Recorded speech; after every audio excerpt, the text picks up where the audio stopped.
You're live. Thank you, sir. I'd like to welcome everyone this evening, and what an amazing turnout with this kind of weather out there. I'm kind of surprised. It's beautiful out there today. We're going to start with our public hearing for the TIF ordinance.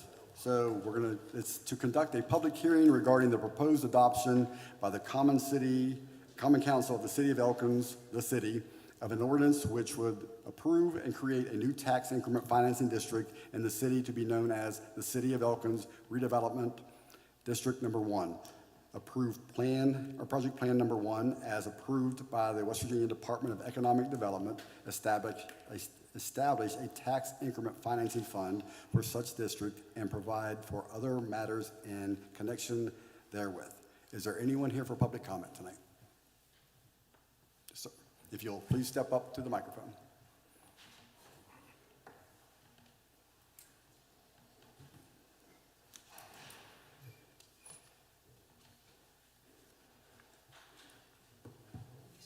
I was watching a show last night, really good show.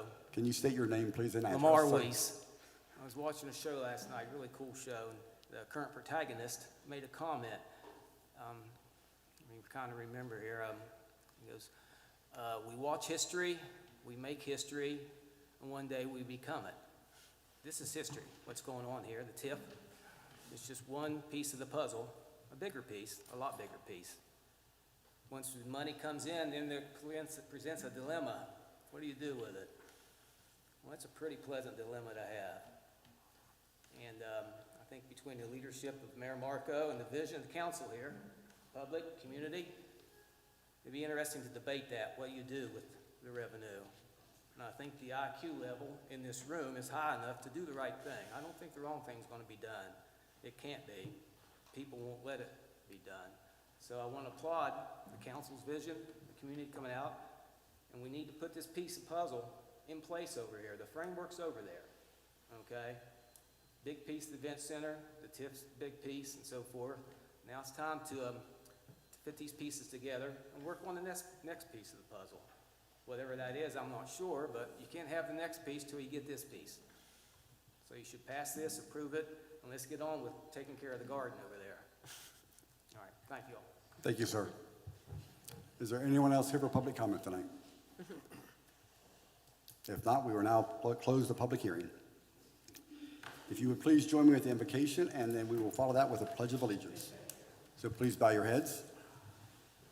Heavenly Father, we thank you for this day and the blessings you have given us. We thank you for the opportunity to serve our citizens of Elkins.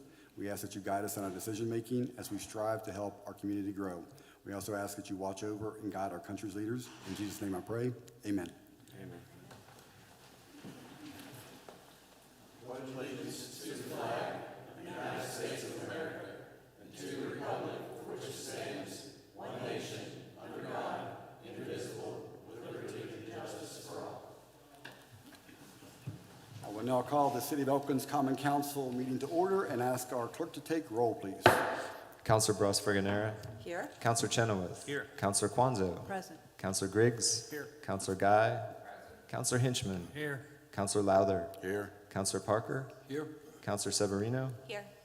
And Counselor Vest is absent. You have a quorum. Thank you, sir. And once again, is there anyone else here for public comment on our agenda? If not, we will move down to the minutes portion, and I will entertain a motion to accept the minutes as submitted for the May 4th, 2023 meeting. So moved. We have a motion. Any comments or discussion? If none, all those in favor say aye. Aye. Those opposed, nay.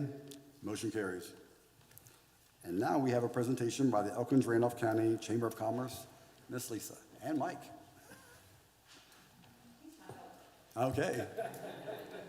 Everyone needs a little elf, right?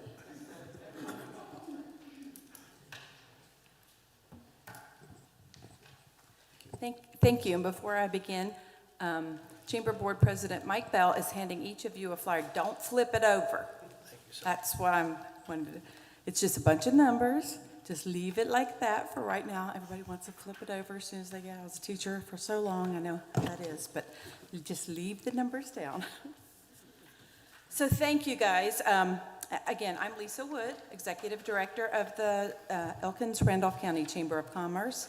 And I have a number of board members in the room. I just wanted to have them stand for just a second. Let me introduce them. In addition to Mike Bell, Wendy Morgan from D&E, Michael Hayes from Mountain Gymnastics, and Bill Hartman. There he is. There he goes. And of course, Mayor Marco also sits on our board of directors. So thank you guys very much, and thank you for having us here today.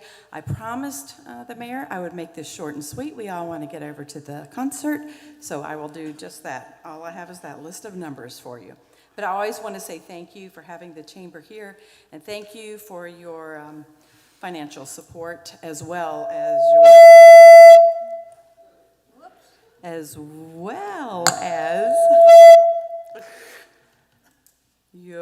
Back up a little bit.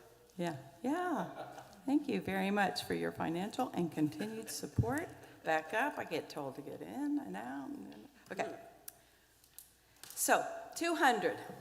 That's the approximate number of chamber members that we have in the Elkins Randolph County Chamber of Commerce. We actually are trying to move away from the term members and call them partners now, because they invest in the chamber and what we're doing for the community. That number fluctuates, obviously. We prefer when it goes up, but it fluctuates. People come and go, businesses come and go. 25%. That's the percentage of Randolph County brick and mortar businesses who are a part of this chamber. And a vast majority have their address in Elkins. I feel like I'm coming in and out. But it's okay? I'm good? It is. Okay. You should know that percentage nationwide in chambers is ridiculously high. So kudos to the businesses in Randolph County. Oh, and another board member just walked in, Chris Jones. Thank you for being here. We have a strategic plan that you'll hear a little bit about in another number coming up. So we're shooting for 35%.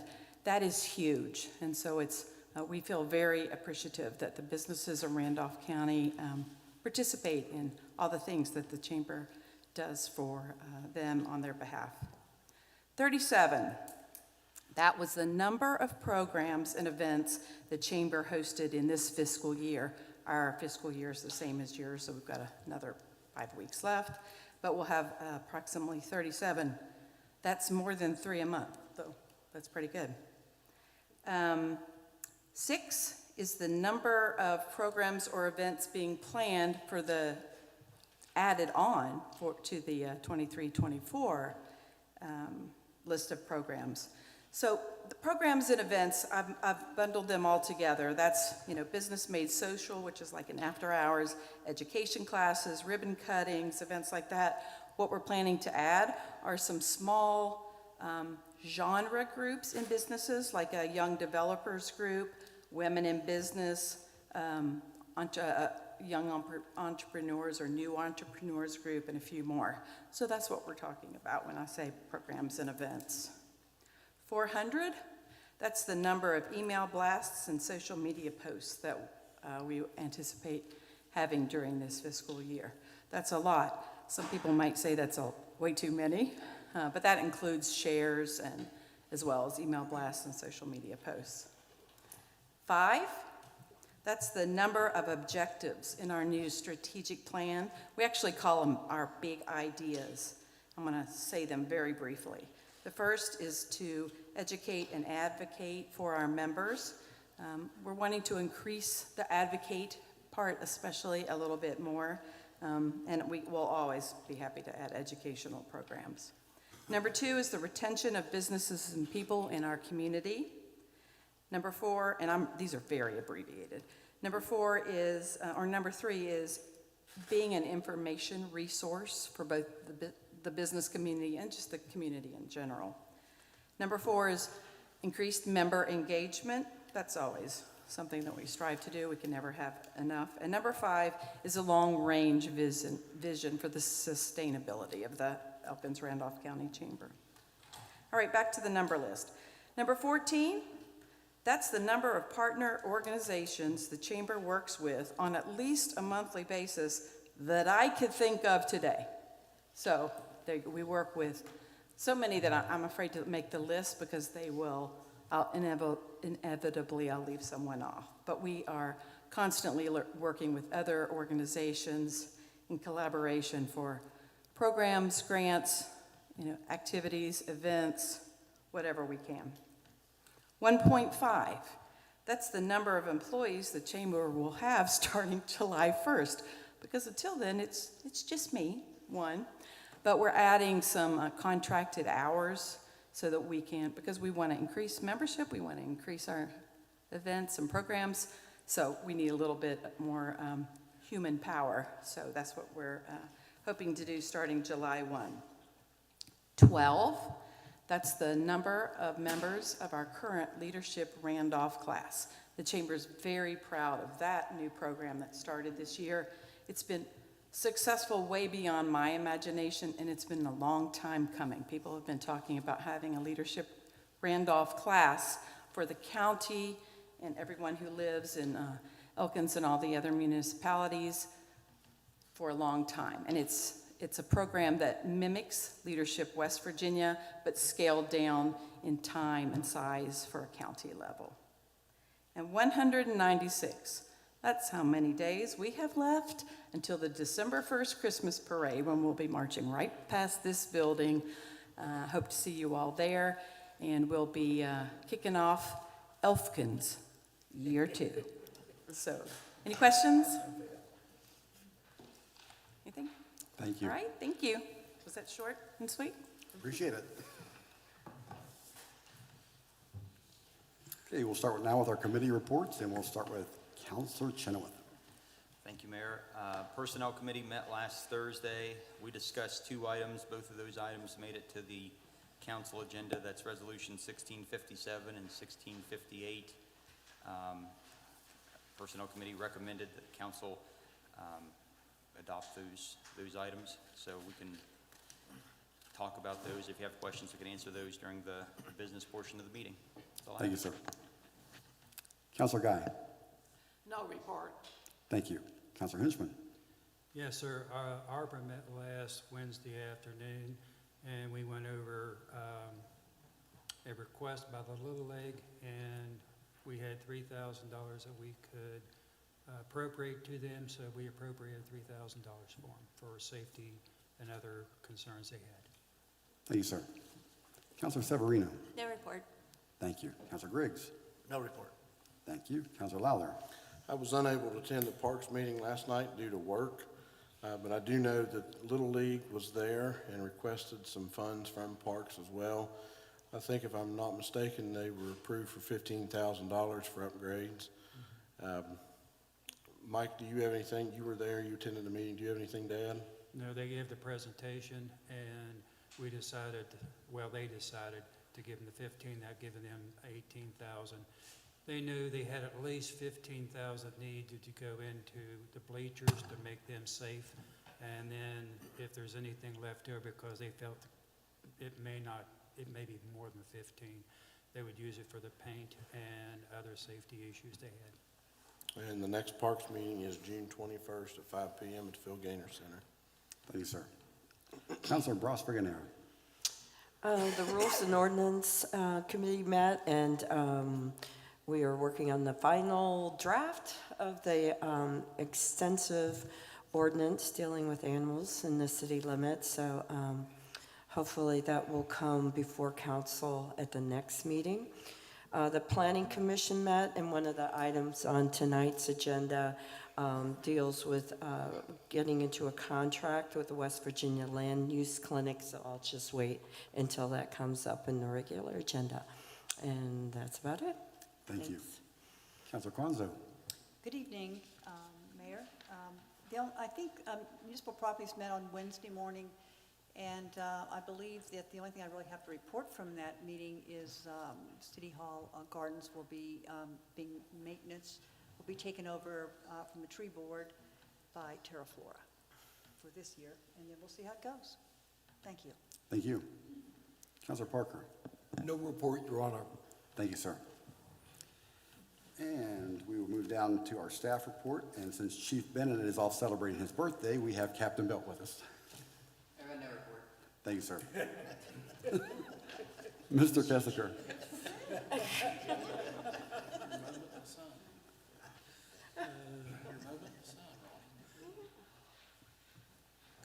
Good evening, Mayor and Council.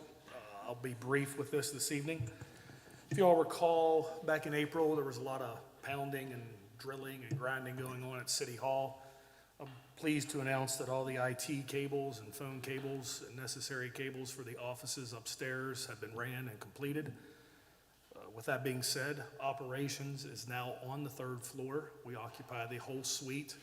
We did that because with the new HR position and the communication specialist position, we thought it would be best to have that centrally located with the city clerk, since they will be working underneath his supervision. So we're excited to be up there. Still a little bit of a work in progress, but it's going to be a nice office suite up there.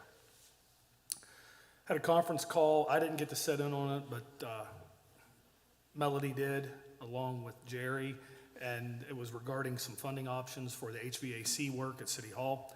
It was with John Stump, and he provided us with some very valuable information regarding interest rates and places that might be able to make this happen a little bit quicker than what we'd anticipated. So we're working on some paperwork that he's requiring from us, and we'll move forward with that as quickly as we can. Spent a couple hours this morning with my street supervisor riding around town looking at some stormwater issues and some drainage issues. I've already talked to a couple people this evening regarding setting up a meeting with key players to look at how we can address some of the situations going on throughout the city limits when it comes to stormwater. So it'll be about a group of 7 of us that's going to get together and talk about it, and hopefully we can, collectively come up with a good idea to address this as quickly as possible. We had the bid opening for the demolitions for the houses that are on the DEP list. That company will be notified tomorrow that they have been awarded the bid, and we will submit the paperwork to DEP for final approval and order to proceed. So that's coming to a head very, very quickly. Really excited about that. And as always, I'll give you a quick rundown on our code enforcement for May 4th through May 17th. We have towed 3 vehicles. We have got 17 of them either registered or moved outside of the city limits. We have sent out 10 new warning letters that are still within their 30-day period. We've addressed trash complaints. 9 areas have been cleaned up. 8 additional warning letters have been sent. We have had 14 lawns mowed, 13 more warning letters sent, 1 citation issued. We have sent 1 warning letter for an animal nuisance. We have registered 5 new homes on the vacant structure list, taken 3 off because they are proved to be in use, sent out 4 new letters for properties that may fall under vacant structures, and year to date, we have registered 43 homes on the vacant property list. That is my report. I'll address any questions you may have. I was just curious, I don't know whether it's City of Elkins, but just in the Weiss neighborhood area, I've noticed lots of painting on the streets and things like Is that. it white paint? Yes, and then bright blue in front of my house. Bright blue's too. water lines, and Okay. the white paint is areas that will be blacktopped. Okay. I was out with Sean today, and he was showing me some areas that were going to be blacktopped, and he had the white paint marked on that. And Councilor Kwanzaa, so you know, we got the email back from TerraFlora, removed that portion that we've already done Great. through the tree board. It reduced it by about $1,300. So I'll get that sent out to you tomorrow morning, and they're ready to proceed. You can pay us. Thank you. Thank you. Okay, Miss Judy is at training, so she's not here. So Chief Himes.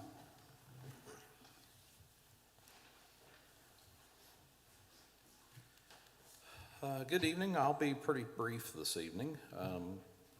Year-to-date call total is at 239, so we're pretty much at our normal average activity levels.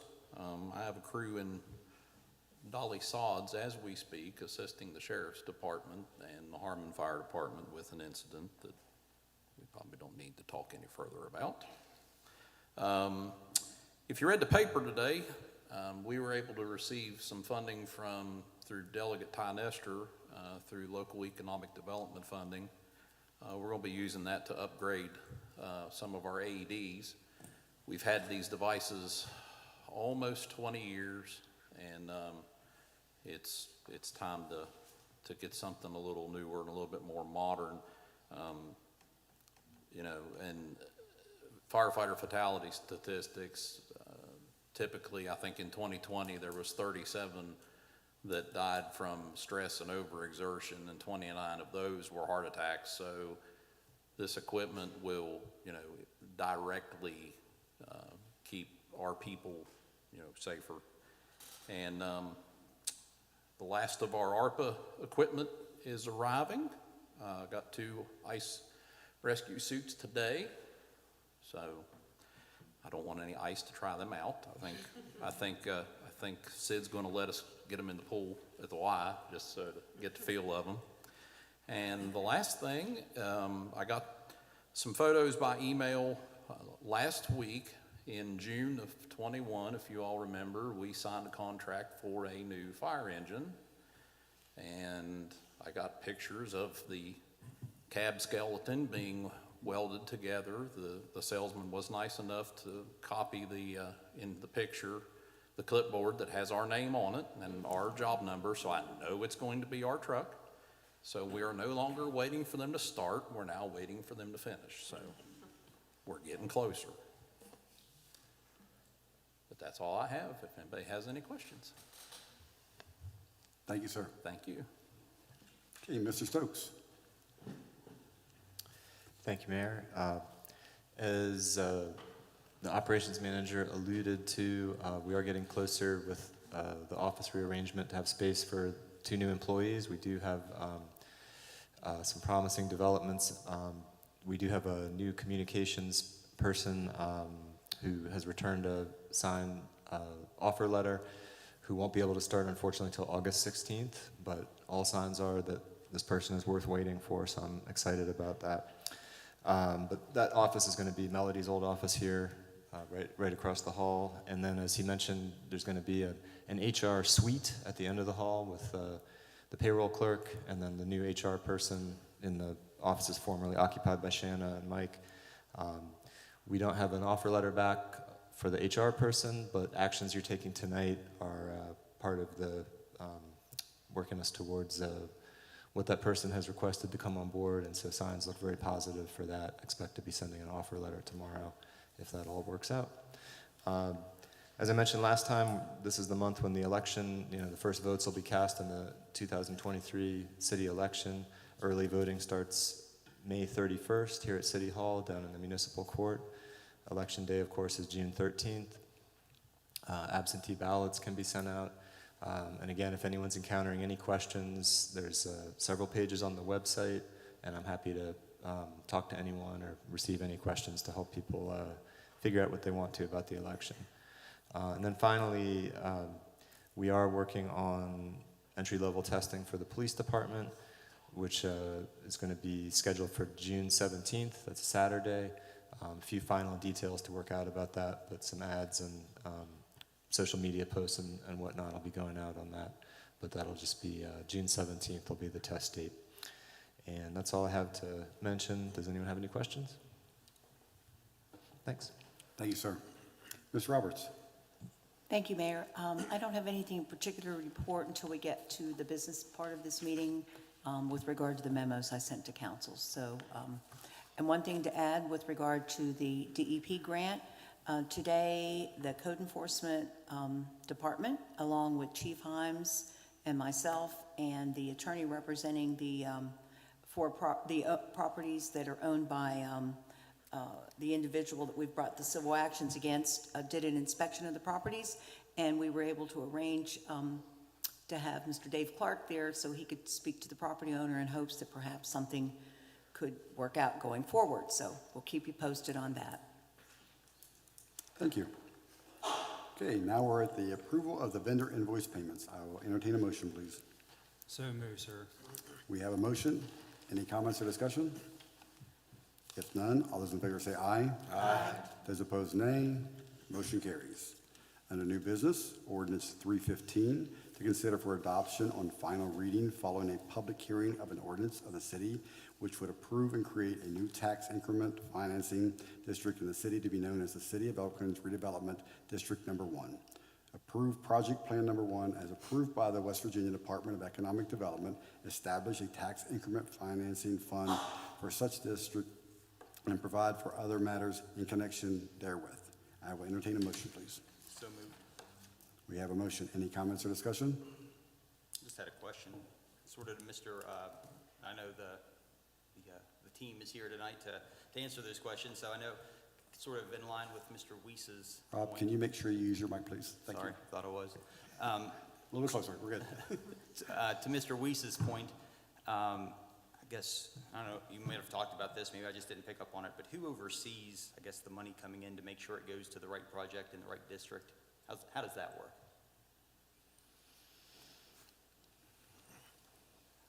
I guess, and is there any oversight by any state office with respect to that? So, Josh Jarrell with Spillman Thomas and Battle, I think the answer is simply like this council will hold the power and control the project as it moves forward. Right now, you're just creating the district and the fund into which the monies go, and the decision as to how the money would be prioritized and utilized would come later.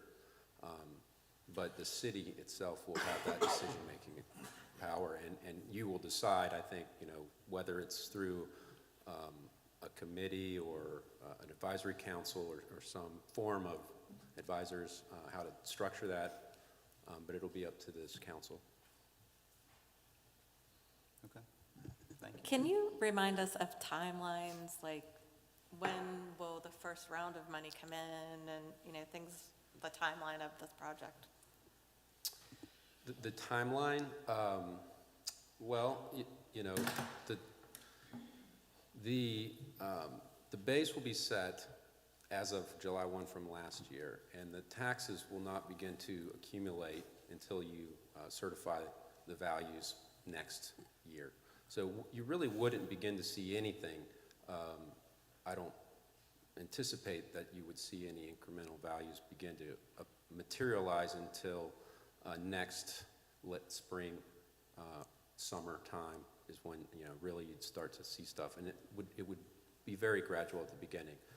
So you got at least a year, I'd say, from now, maybe a little less than that before you actually begin seeing those revenues. Does that answer your whole question? Yes, thank you. Okay.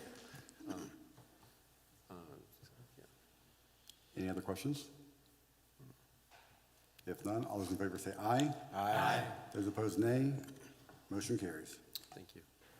Okay, B, the PEIA benefit for council members. I'll start this, and I'm going to let Sutton take over and explain some numbers for us, but I asked for this to be put on council so that council as a body could make this decision. I think it was 2013 or 14, just in that era, that when I was on finance, that Finance Committee gave council the flexibility of choosing between their monthly stipend or taking PEIA benefit. At that time, PEI benefits were fairly equal, if not less than council pay. And also, I think that time, the pay for council members was increased from $300 to $600, which is quite a significant change at that time. Might not be a bad idea to change it again, but anyway, so after the vote was taken, and one of the main reasons was that a council member actually needed insurance, and I never felt right about it. It just always kind of stuck in my craw, to be honest about it. I think because what it does is passes up all of council for any fluctuation in pay. And I think that council's equal, and I think we're all equal to the same pay. So I don't say that I think that council members, if they wanted to use their $600 to buy into insurance, but I'm not sure that it works that way. So I just want to restore council pay equally for each council member instead of having a PEIA benefit option. And I'm going to let Sutton Okay, and help us with understand the numbers that he passed out to you. And just before we proceed, in case it's on anyone's mind, we did hear informally from the Ethics Commission that due to the fact that this, that if you know, any council members who receive this benefit are part of a class of 5 or more people, it's not considered necessary that anyone who currently receives the insurance on council recuse themselves. So in case anyone's wondering about that, I just wanted to mention that. So there's a handout here. It was also on your packets on Civic Clerk that Tracy prepared. She couldn't be here tonight. And I suppose the main purpose of looking at this is just to consider what the costs to the city are for insurance, so that you can get a sense of, if you had all 10 council members take this benefit, what that might look like. And so the way to read this chart is there are bars that go across for each type of plan that currently has any membership among city employees or council. So the first bar is Plan A, the second one Plan B, third one is Health Plan A, fourth one is Health Plan B, and then each sub-row shows if it was a single person, an employee plus children, or the family. So the first column under 15.6% premium increase, that just shows what the total cost of each plan is per individual in the coming plan year. So Plan A single up in the top row, the total cost of that for a single member would be $6,880.51. The second column shows what that what the city's share of the annual cost would be, and the third column shows what the city's annual cost is. So for Plan A, the city's cost for that single person is $5,296.98. And then, as you can see, for employee with children, it'd be $10,111, or for Plan A family, again, that employer's annual portion would be $11,997.70. So that's how to read it. I suppose if you had 10 council members doing Plan A family, it'd be 10 times 11,997 would be your kind of just about your highest possible cost in the PPB plans. Or you could have down in Health Plan A, not very commonly used, but as high as $15,989. So that's basically just how to read the chart. All the columns to the right. The next section just kind of shows what employees pay, and then the final block shows the number of general fund employees, fire fund employees, and all the various other subsets of the city, just how many people are utilizing these plans.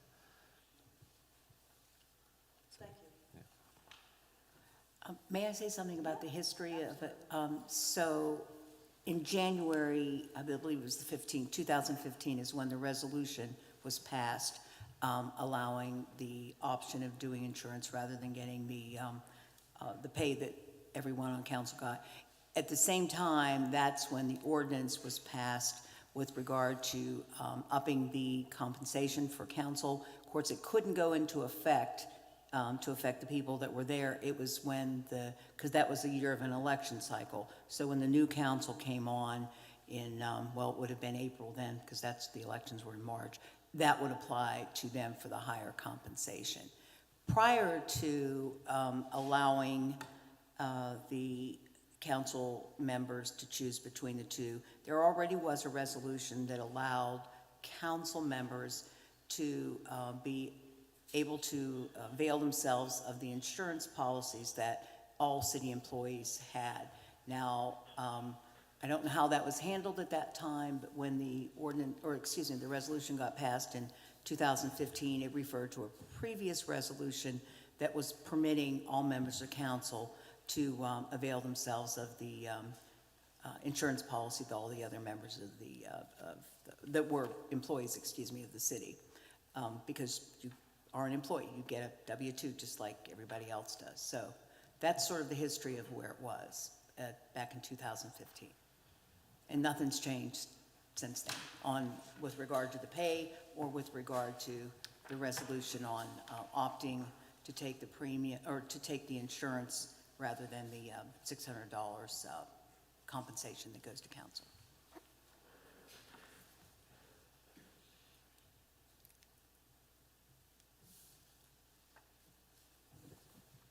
So, one of the reasons that we're talking about this is that we have an election coming up and there would be new people coming on board. So it would be important to have some sort of resolution, I imagine, on this before that would take place.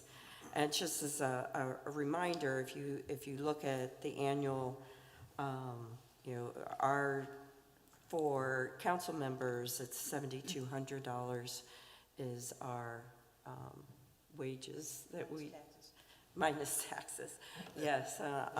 So just so as a point of reference, at comparing the costs of the insurance policies that the city takes care of. I would just say that I would not be in favor of eliminating the benefit because I think it provides an incentive for the type of people that we want to serve on council, to actually run for election and, do the job. Because I think the people we want to serve on council are, young people with families that have a vested interest in the city, who want to see the city grow and, create a positive effect on the city. So, and those people are usually people that are working individuals, and most of despite having 2 meetings a month in the evening, most of the city council's work is actually done during the week, during working hours. And a lot of people, though they might want to become involved, they don't have the opportunity to become involved because they're working. And I think, and can't pull themselves away from that to receive the pay that the job pays to do. So I think the health insurance provides a good incentive for people that we want to be on city council, and I don't think we should eliminate that benefit. I think, if anything, we should promote it more so people know about it, so they become involved in the city and attract the type of people that we want to be on city council. Yes, sir. If I may. So where exactly does this piece of work that we're discussing bring us in a nutshell? Do we essentially remain the same as we are now? Or does it take us somewhere else? From what I'm reading, there's essentially no change. Well, I think some council members are suggesting getting rid of the health insurance benefit for council members is why they put it on the agenda. Mostly because there's, if you look at the chart, there's a significant difference between what the $7,200 normal salary is compared to what the city's, their portion of paying for the insurance would be. Correct. And that's why I'm not sure this takes us any place where we are not already. What do you mean? So right now, there's a difference between, and so what is being suggested is that there not be a difference anymore, that everybody gets the same $7,200 minus taxes. So that's it in a nutshell then, that everybody receives the same $7,200. Right. Some of us may choose to apply that toward health insurance costs under PEIA. No. No. Or are we just going to say $7,200 and that's it? Yeah, it would just be a choice between either, as it is right now, council members can receive either a $600 a month salary or they can forego that entirely, receive no salary, but have access to the same healthcare plans that city employees have. But you can't offer them in different ways to different employees. So you could if someone was taking the $600 a month salary, they could go and apply that toward health insurance that they secured on their own, like anyone else would through the marketplace or whatever. But they wouldn't have access to PEIA. Okay. Well, honestly, that would be my recommendation. Firmly. So, I'm sorry, if you're a single person, though, and this is just based upon the increase that's coming up, it hasn't been historically what the rates have been for the last several years, right? Correct. And so, if you're a single person, your premium's actually less than what council gets paid. So, I don't know, I guess my concern is, I feel like some people are on council, like one of the benefits to them is the ability to get health insurance if you're self-employed or, things like that. It's very hard, and this is a very enticing benefit. And I would be concerned, and especially since we're just now having an election. I don't know how many people on council currently, use that benefit, but, we could be cutting people off of insurance or people that would potentially run for that benefit. I just have some concerns about it.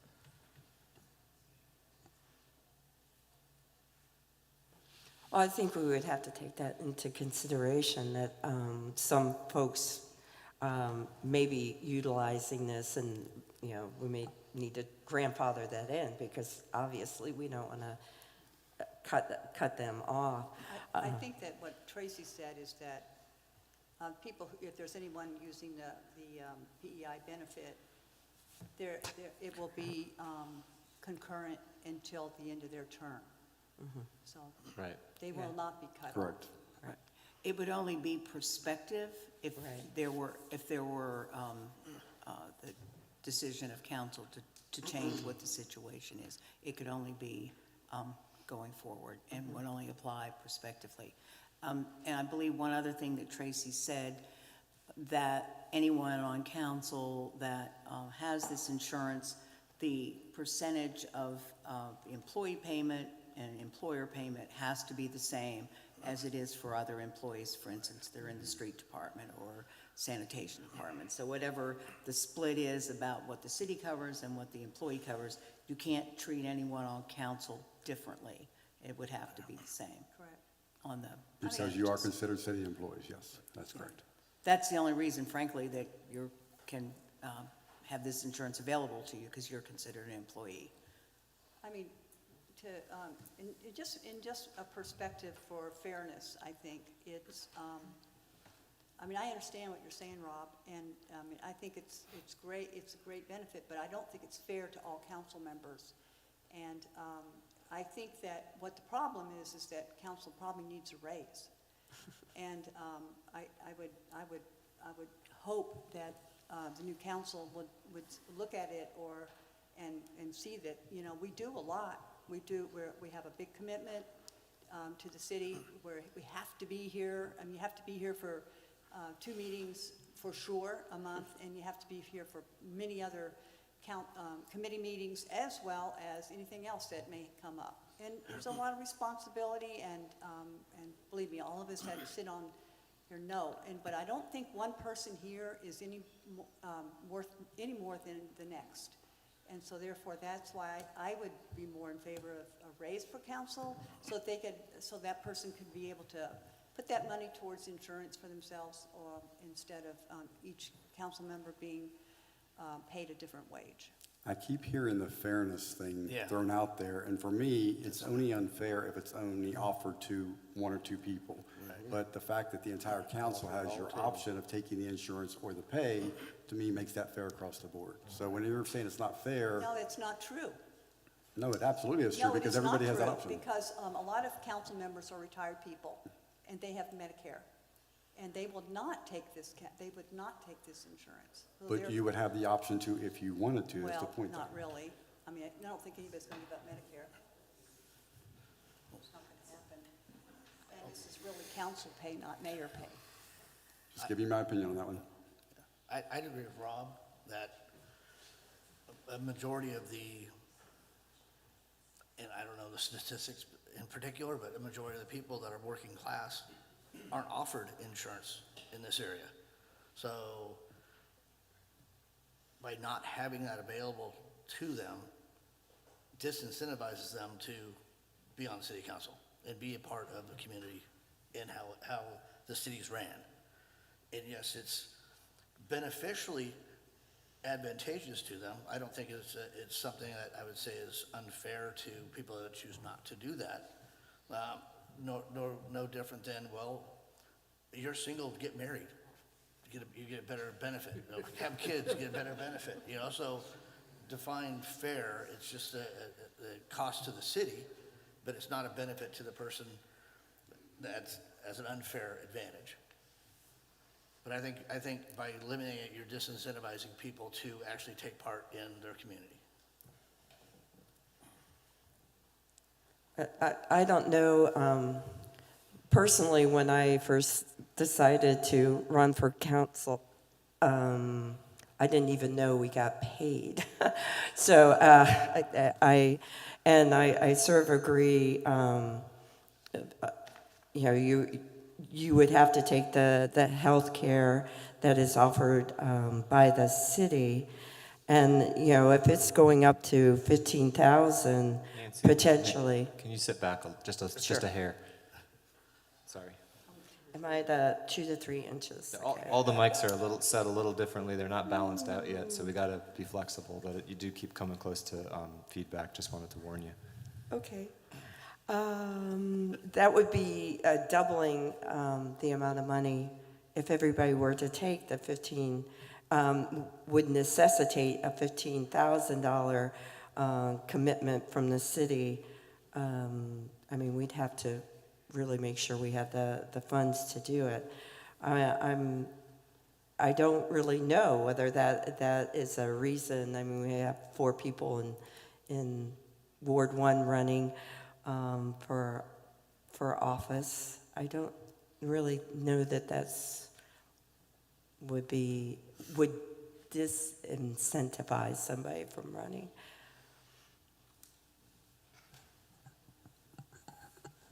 It would seem to me that if anyone ever had questions about whether or not we're involved in government, they've been resolved tonight, because we've really tried to complicate this.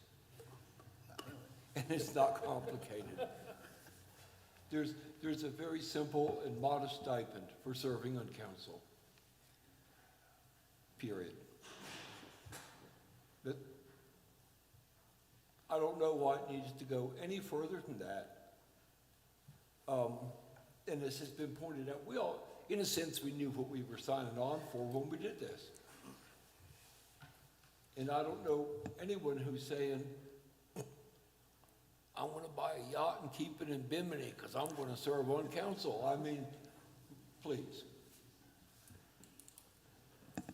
Let's just keep it simple. There's a very basic stipend that's quite modest. Let's leave it at that, period.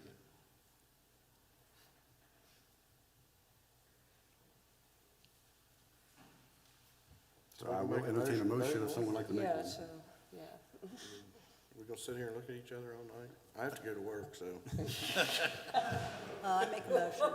Okay. Is this something that, like, a committee should look at or talk about before anybody's making a motion?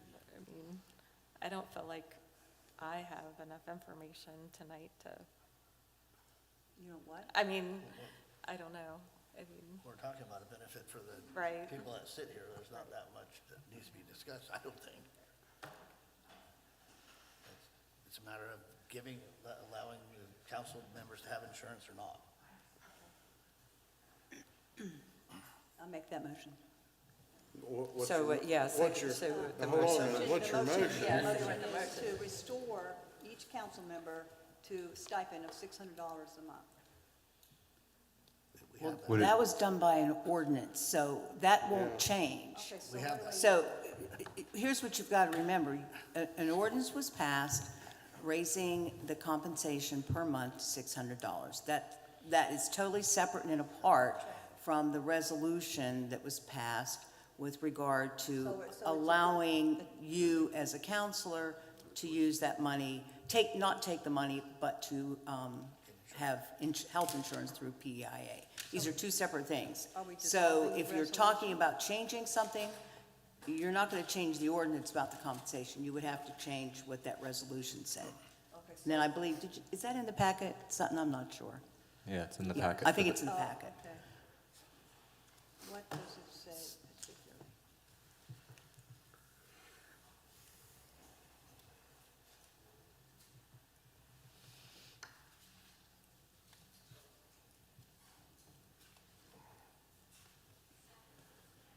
Doesn't say.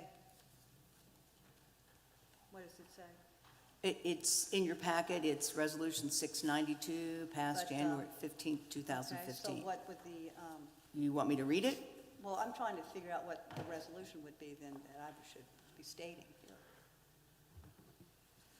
Well, this is just my advice about how you're handling this.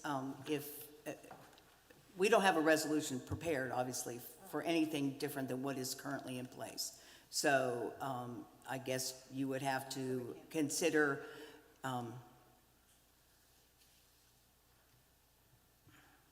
getting rid of that resolution and then would have to come up with what you'd want instead.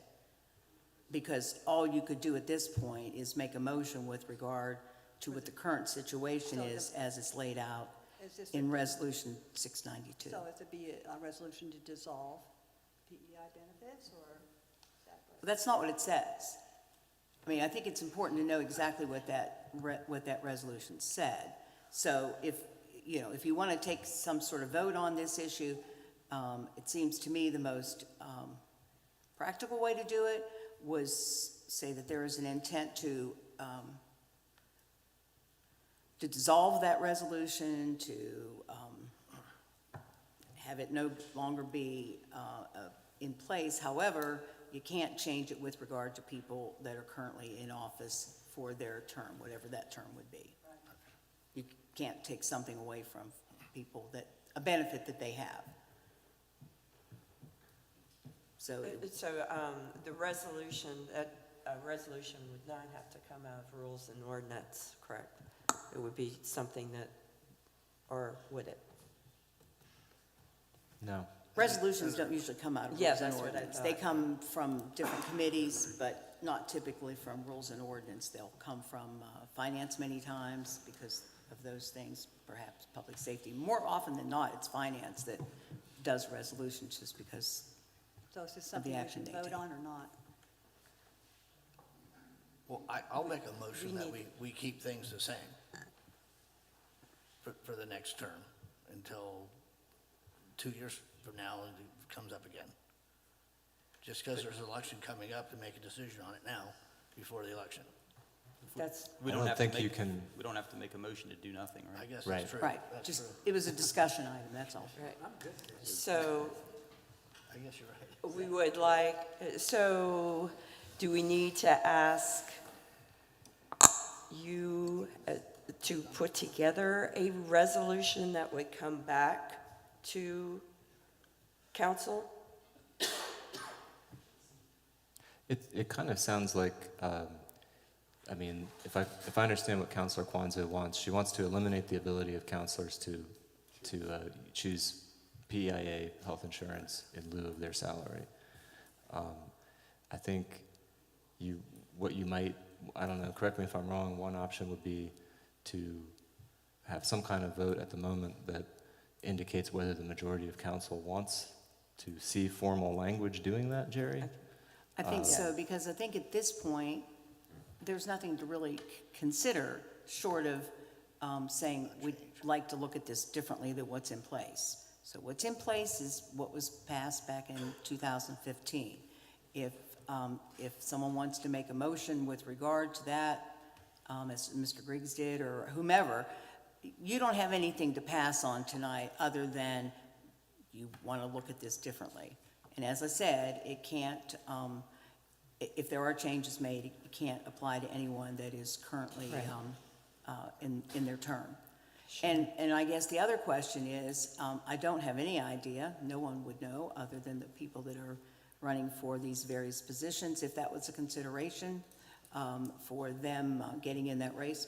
I certainly have no idea. There are quite a few people that have never served on council that are running in different wards, and I don't know if that's a consideration. That might be something you think about too, because whomever is the winner in those various wards may have made part of their decision about running based on that possibility, knowing that they could avail themselves of insurance rather than taking the monthly compensation. I don't know. But that's something to think about too, because you're about to have an election here in a very short time.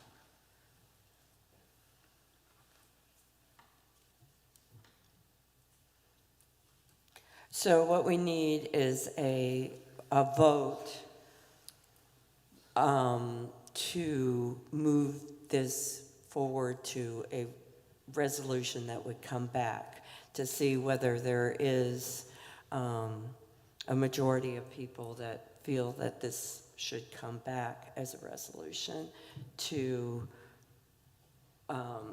have the salary be at the $600 a month, and then with the caveats that Jerry has mentioned, including the one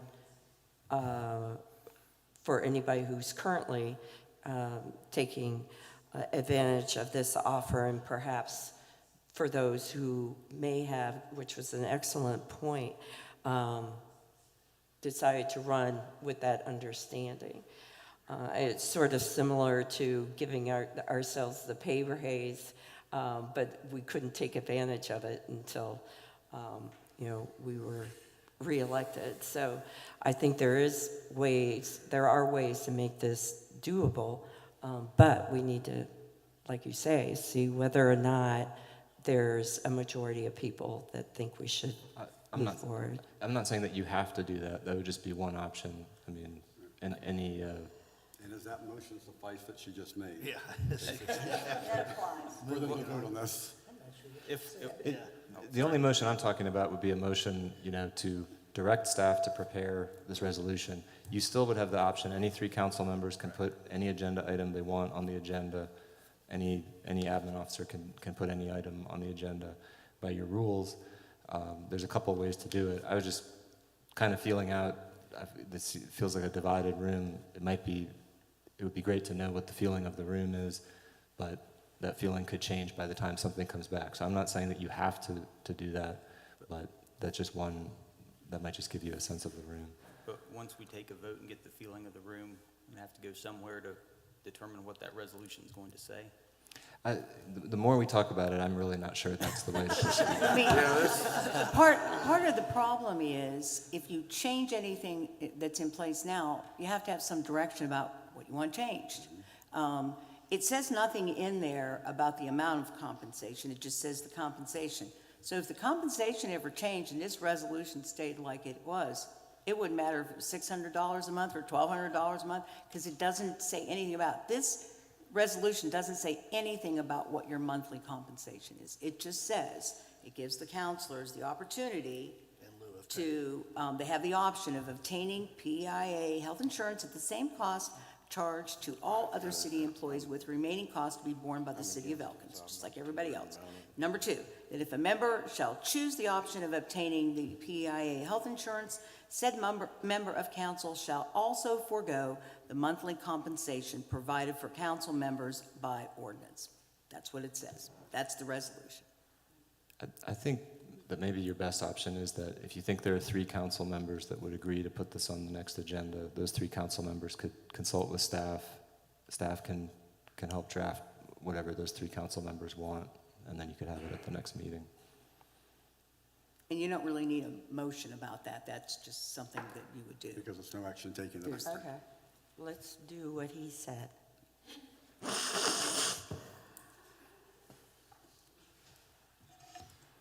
Okay, C. Resolution 1655, appointment of S. Pete as Monforce Towns Partnership Board of Directors, Elkins backup representative. Please see your corrected version, according to Sutton.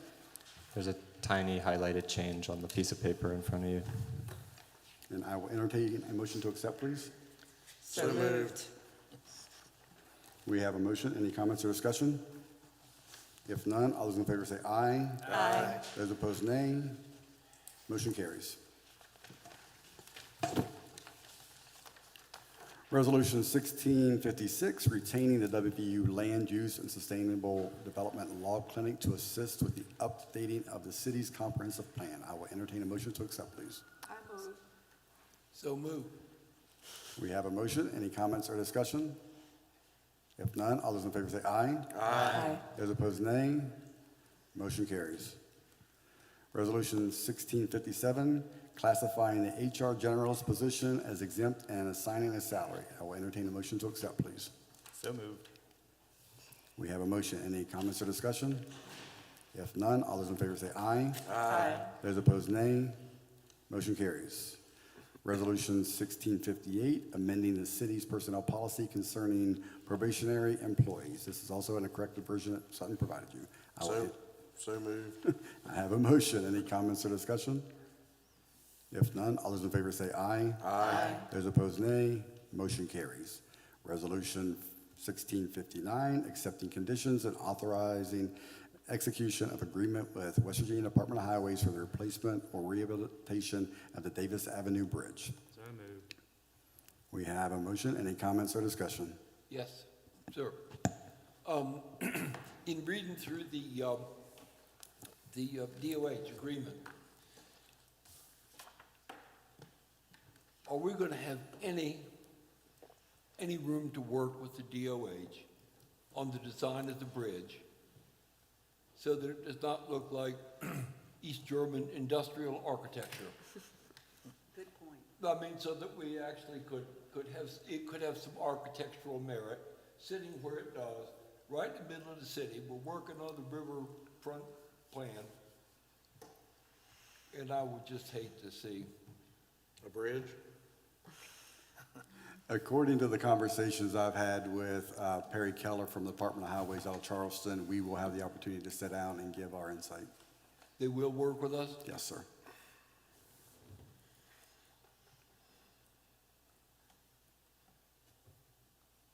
Thank you. Thank you. Any other comments or discussion? Based what was in our packet, it looked like the cost of that, at least this phase of the bridge, would be pretty minimal to the city. Is that? Nothing from the Zero. city. It will all come through this infrastructure money Yeah, that's that minimal. the Department of Highways is managing. Yeah, They'll zero do- is pretty minimal, Rob. Yeah. They'll do it all. If there's money, that's the caveat. Right. They've got lots of projects, so they basically say if we run out of money, any promises we made can't be fulfilled. But I think, as I said in my memo, there's going to be a cover letter going with us that reminds them of the urgency of this in light of the previous bridge inspections. So, And Mr. Kessinger has some information on this from a meeting he attended last week. Yeah, I attended a meeting at DOH headquarters, and we spoke about this. And though the project is scheduled for a little lengthier time than what we had anticipated, we can prepare documents and our cause and our case to present it to DOH to proceed a little more quickly with this, thus ensuring that the money is there to do the bridge project. So we're going to work together to present a very strong case as to why this does not need to be delayed and why we need to progress as quickly as possible. And by doing that, we will ensure ourselves that the money will be there. And we have a copy of the last inspection that we can use to justify that, correct, Mike? That is going to be one of our most supporting documents, yes. Thank you, sir. and the only other difference is once the project's completed, just like it is now, the city will be responsible for maintenance, upkeep, that sort of thing. So when they sign off on the project, it'll still be the city's responsibility to take care of it, just like they have up until now. I do, Lest I sound ungrateful, yeah, I would qualify my question about architecture yes. by saying I think this is a tremendous opportunity, that how we were going to financially manage to rebuild that bridge has preyed on my mind for some time now. And I just think this is an extraordinary opportunity for us. I received a call from Mr. Keller on January 3rd, so that was an awesome way for me to start off my new year, saying that they were basically going to do all the lift for us. So, I mean, it was tremendous news for the city because you're right, Dave, we don't have the revenue to make that happen right now. And you're not going to get this opportunity again, Correct. probably in any of our lifetimes. So, yeah, I think that's a that- tremendous partnership. Yeah, I think that's a pretty good guess. Okay, any other questions or comments? I would just, I just wanted to say that what Mr. Parker said about design is important. It is important that we have some options. There may be limited, but whatever we can do to make the bridge, be more complimentary to the city of Elkins would be great. Thank you. Thank you. Any other comments? Okay, we have a motion on the floor. If not, all those in favor say aye. Aye. Those opposed, nay. Motion carries. Resolution 1660, accepting conditions and authorizing execution of an election and release agreement concerning opioid-related settlement with Kroger Company. I will entertain a motion to accept, please. So moved. We have a motion. Any comments or discussion? This in the similar vein as the other settlement agreements that we've considered. Absolutely. Every single one. This is a $68 million. It'll go into that trust fund that's going to be distributed Which to. puts us over $1 billion, I think, at this point, correct? Yeah, I think it's pretty close to that, if not. I think we're over $1 billion at this point. Thank you. Any other questions or comments? If none, all those in favor say aye. Aye. Those opposed, nay. Motion carries. Mayor's comments. First, Mike Kessiker, I cannot wait for the HVAC system to be in place because it's a little toasty in here tonight. We had the West Virginia Municipal League Conference, Board of Directors Conference last week, and actually very good meetings. One of the highlights for us is to find out that the Municipal League is going to hire a legislative specialist that's going to be sitting in sessions while at the Capitol while they're in session. That means we have a direct connection and communication with everything and all these bills and laws that they're proposing. So we're going to have somebody feeding us information going forward. It's tremendous for us, especially our city our size. I think they heard the other mayors throughout the state and us, and they agreed to bring this position on. So that was fantastic news. As Lisa said earlier, it's 221 days till Christmas. I am that guy, so I'm going to tell you 221. We have started planning for our Elkins Center events coming up. The tree lighting last year was fantastic. The parade was awesome and amazing. We're looking for ideas from other people. If you have ideas of what we can do, please contact myself or the chamber or Main Street and share those ideas and let them know what you want to do to make Elkins even bigger and better this year. And our sister city, Buchanan, is currently hosting their Strawberry Festival. So if you get an opportunity, please support them. And if you go over, please drive safely and make smart choices. That's what I'll say. With that.